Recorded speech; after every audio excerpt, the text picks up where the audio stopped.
পিতা মাতার জন্য দোয়া।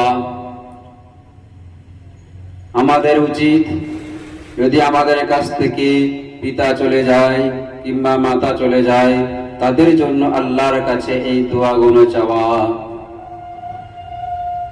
তাদের জন্য আল্লাহর কাছে আমাদের জন্য এটাই করণীয়, আল্লাহর কাছে সর্বদা এই দোয়া চাওয়া।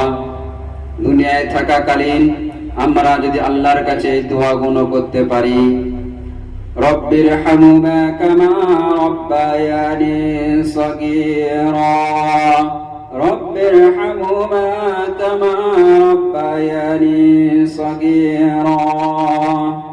হে আমাদের পালনকর্তা, তাদের উপায়ের প্রতি রহম করো, যেমন তারা আমাকে শৈশবকালে লালন পালন করেছেন।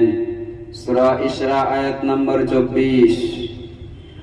রব্বিগফিরলি ওয়া লিওয়ালিদাইয়া ওয়া লিমান দাখালা বাইতিয়া মুমিনান ওয়া লিল মুমিনিনা ওয়াল মুমিনাত। রব্বিগফিরলি ওয়া লিওয়ালিদাইয়া ওয়া লিমান দাখালা বাইতিয়া মুমিনান ওয়া লিল মুমিনিনা ওয়াল মুমিনাত।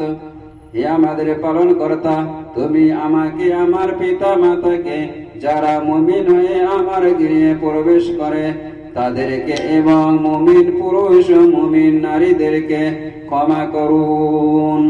সূরা নূর আয়াত নম্বর 28।